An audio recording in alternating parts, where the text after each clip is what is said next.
Ladies and gentlemen, welcome back into my Bracketology Update 7.0, where we take a look-see at the overall brackets. Now, guys, we've got a consensus. 4 number 1 seeds. It's virtually all consensus. Alabama, Houston, Kansas, and Purdue all right now very locked into that one line.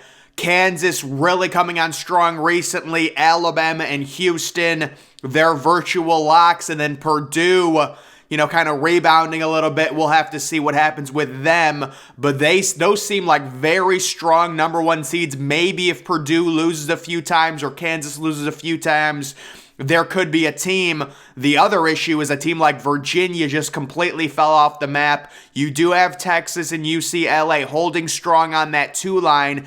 If one of Kansas or Purdue falls down, I see UCLA jumping up to possibly being a 1 seed. You also have Arizona from the Pac-12, so maybe the winner of the Pac-12 tournament, if it's UCLA or Arizona, might be able to jump to a 1 seed if Purdue loses in the Big Ten tournament. You've got Baylor holding strong as a 2 seed, even after that annoying loss they had last week against Kansas, where they just completely blew a halftime lead. Kansas State strongly on the 3 line. Tennessee, their offense is really struggling. They're sitting on the 3 line. They still have that massive win over Alabama from a few weeks ago. That's keeping them up. Virginia, I'm really worried about Virginia. I'm concerned they might not even make the Sweet 16 at this point. Marquette as a 3 seed, really elite offense.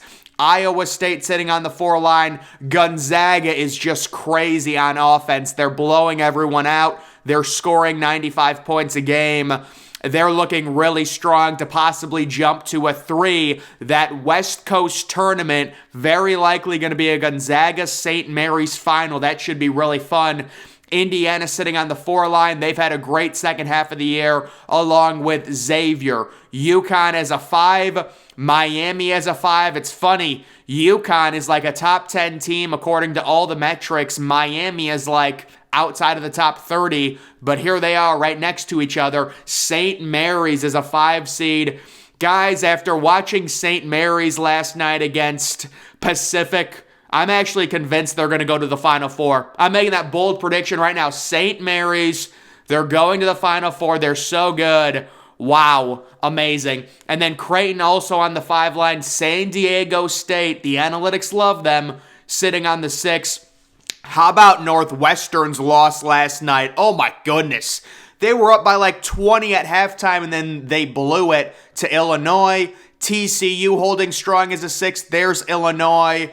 You could see Illinois jump Northwestern because of that comeback win, but both of those teams probably holding strong right now as 6 seeds at this point. Providence, Maryland, Duke as a 7, along with Michigan State, who's really come on strong in the second half. They're taking advantage of a little bit of a weaker Big Ten this year, Michigan State is. Iowa, Arkansas, A&M, who's been amazing in SEC play. They've actually got a game against Alabama coming up towards the end of the season. Should be a big one. And then Rutgers. Rutgers just has no offense. They lose to Michigan last night. They score 45 points. It's a huge concern with Rutgers right now.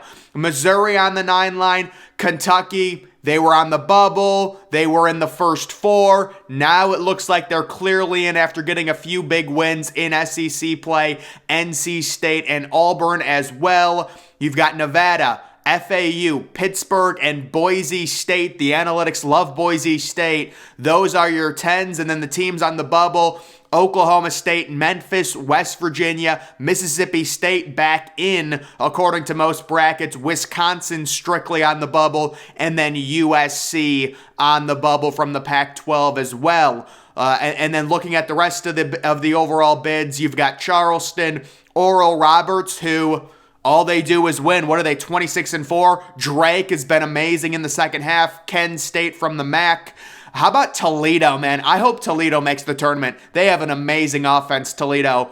You've got VCU from the A10. Nobody wants to win the A10.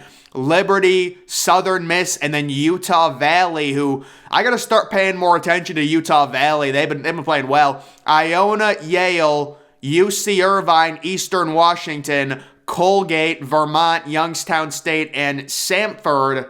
And then UNC Asheville, Morehead State, Fairleigh Dickinson, Texas A&M, Corpus Christi, Howard, and then Alcorn State. And then let's take a look at these are just the other at-larges. So Utah State on the bubble, New Mexico, North Carolina.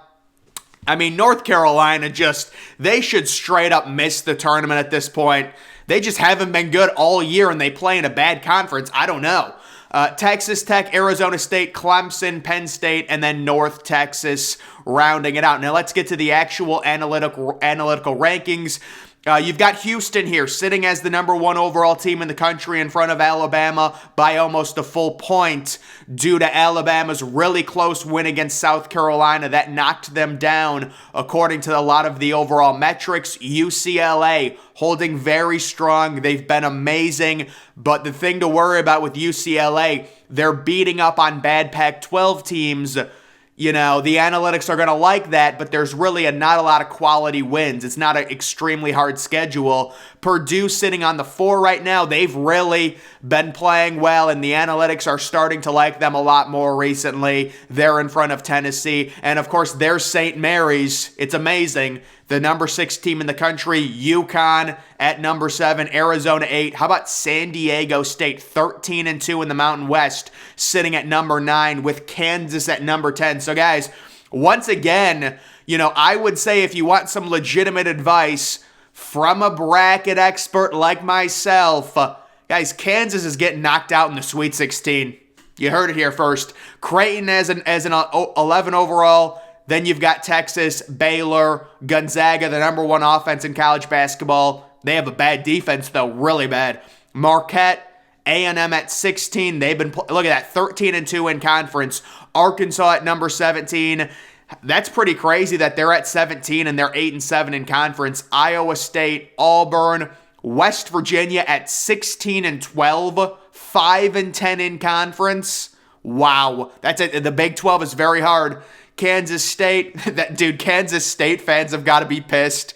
This is why, fans get so enraged about analytics. West Virginia in front of Kansas State. They play in the same conference. One team's 9-6, the other is 5-10, but they're in front of them. TCU at 22, Xavier at 23. So Xavier is falling back. Wow.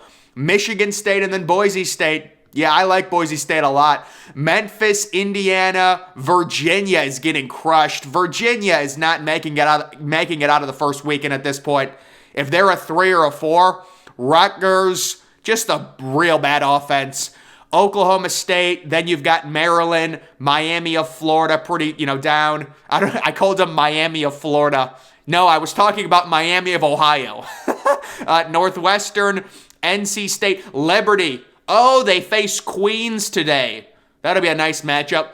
Kentucky, Providence, Duke, Utah State, Illinois, USC, Cincinnati. They've been playing well in the second half. Nevada, Texas Tech, New Mexico, Michigan. Very impressive win against Rutgers last night. They needed it on the road. Florida Atlantic at 47. Utah, they lost last night, but it was a quality loss. Dayton, and then North Carolina rounding out the top 50 there. There's Drake at 57. There's UAB. Let's go to the Ken Palm.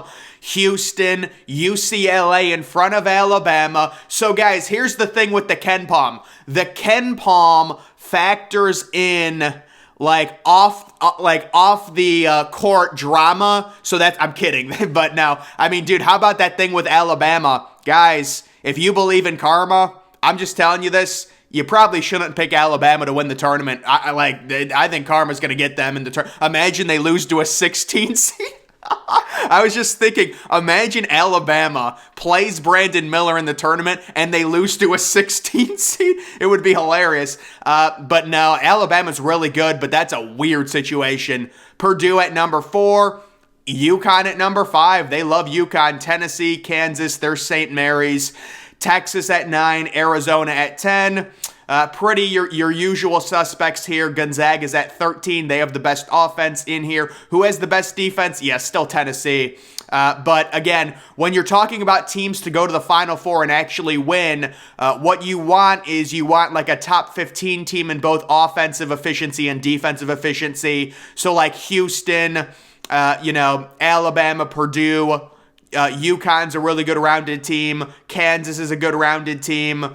But you want both of them to be like around at least top 15, top 20 when you're talking about winning the actual tournament or making the Final Four. Most cases. That's most cases. But yeah, just looking through this, it's pretty much your usual suspects. Let's actually, and then, you can also look at the luck rating. You can see Alabama, they got a little bit, beating South Carolina in overtime. There's a little bit of luck involved. Kansas is a real lucky team. Arizona's gotten some luck. That's another good metric to look at. And then looking at the actual bracketology, the number 1 overall seed, they actually have Alabama in front of Houston. Penn State, they got a big win last night against Ohio State. First team out. And then the last team in is Mississippi State. And then taking a look at this, you've got the last 4 byes: Pittsburgh, Nevada, Memphis, West Virginia at 16 and 12. Last 4 in: Oklahoma State, USC, Wisconsin, Mississippi State, Penn State, Utah State, North Carolina, Charleston just out, Texas Tech, Clemson, Michigan, New Mexico, next 4 out. Where's Ohio State? You would figure Ohio State would be on the bubble. I'm kidding. But just taking a look at the tournament, Alabama, they get Iowa or Nevada in the second round. I would feel pretty happy if I was Alabama. Houston gets NC State or Rutgers. Imagine Houston versus Rutgers. The over-under would be 90. Ooh, Indiana, Oral Roberts. That's a dicey matchup for Indiana. I'd rather face Marshall than Oral Roberts, dude. Oral Roberts is not a fun team to face in March. Arizona, Youngstown State. Arizona faces Providence or Memphis. I think Memphis could make a run, possibly an Elite 8 run. And then you've got Texas as the other number 2 team facing Duke or Missouri. Yeah, I would just want to avoid Duke. That it's always a charade with Duke. If I'm a 2 seed, I'd want to avoid Duke in the second round. You've got Purdue facing either Kentucky or Boise State. I would want to avoid Kentucky if I could, if I'm a 1 seed in the second round. Kansas facing Arkansas or Illinois. I'd be fine with facing Arkansas in the second round I don't know. Arkansas has had some success. Look at this. They have St. Mary's as a 5 seed facing Drake. And then UConn. Come on, man. You got to look at the analytics. You cannot have UConn and St. Mary's facing each other in the second round. They're top 7 teams analytically. That's just... And then Creighton, VCU, Virginia. I think Utah Valley. Guys, if Virginia faces Utah Valley in the first round, I will pick Utah Valley in my bracket. And then you have Kansas State facing possibly Michigan State or Pittsburgh. I would want to avoid Michigan State. I just want to avoid Izzo. But I would face Pittsburgh in the second round for sure. And then you have Tennessee as a 3 seed, possibly facing San Diego State in the second round. I think Tennessee can rebound and have a good tournament. It feels like Tennessee is getting their losses out right now, but their offense is a real concern, let's be honest. And then you have, Gonzaga and Colgate. That's going to be 120-100. That's the most fun first-round matchup. They face TCU round 2. I take Gonzaga in that game. And then you have UCLA as the final number 2 seed facing possibly either Auburn or Maryland. I think that's a great draw for UCLA. And then taking a look at the overall breakdown, the Big Ten. I mean, this has been like the same thing. The Big Ten getting 9 teams in.